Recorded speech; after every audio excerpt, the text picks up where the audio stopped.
Pour Graange, l'appel de l'opposition ivoirienne à la désobéissance civile, il est plus qu'une nécessité face au président Ouattara. La désobéissance civile se définit comme le refus assumé et public de se soumettre à une loi, un règlement, une organisation ou un pouvoir jugé inique par ceux qui le contestent, tout en faisant de ce refus une arme de combat pacifique. Il résulte de cette définition que la désobéissance civile est une forme de résistance à la légalité injuste, partiale, illégitime. Une telle acception nous emmène à nous interroger sur l'exactitude de la dénomination retenue par l'opposition civile et politique pour qualifier leurs actions futures contre la tentative de coup d'État perpétrée par Alassane Dramane Ouattara et le RHDP contre la légalité et les institutions de la République. Il me semble y déceler une erreur de sémantique susceptible d'être à l'origine d'une interprétation qui peut être défavorable à la cause défendue et qu'il convient de corriger dès à présent afin de restituer aux faits leur véritable qualification. En effet, la désobéissance civile est un refus de respecter ou d'appliquer la légalité parce qu'elle est considérée comme illégitime parce que partiale ou injuste.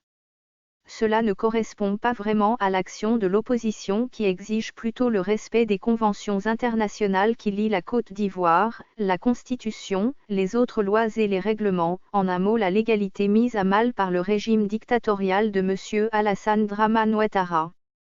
C'est une résistance à l'illégalité et non à l'illégitimité, à la légalité injuste.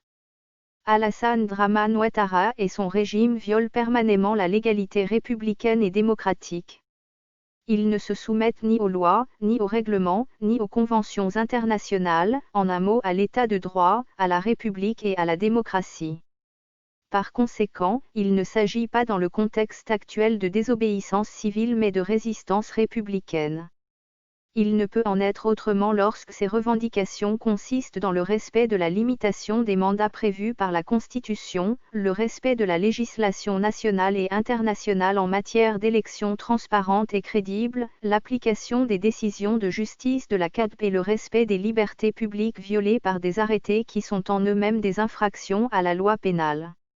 Le refus du Conseil constitutionnel et de la CEI, censé être indépendant du pouvoir exécutif, d'appliquer les injonctions de la CADP, se soumettant ainsi à la volonté d'Alassane Dramane Ouattara établit la violation des principes constitutionnels du protocole additionnel de la Communauté économique des États indépendants de l'Afrique de l'Ouest sur la démocratie et la bonne gouvernance et des dispositions de la constitutionnelle, prescrivant la direction du processus électoral par des organes indépendants et neutres.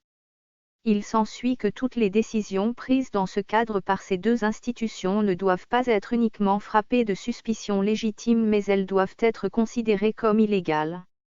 C'est donc à bon droit que l'opposition civile et politique s'est levée comme un seul homme pour exiger le retour à la légalité républicaine, en mettant fin à la jungle que le régime actuel, comme dans un mauvais film de série B, essaie d'imposer dans notre pays. Il est temps, plus que temps de mettre un terme à cette triste comédie, dont les aspects les plus pathétiques sont la volonté ubuesque de revenir au parti unique, la création de milices privées d'encagoulés sous les yeux apeurés ou complices des forces de défense et de sécurité indignes et d'une justice aux ordres qui n'hésite pas à se vautrer dans la fange pour manifester sa soumission.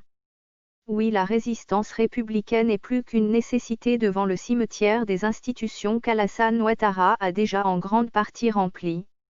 Il est temps de lui donner ses organes, son organisation et son calendrier pour l'instauration d'une transition pacifique, vers des élections transparentes, inclusives et démocratiques pour le bonheur du peuple ivoirien.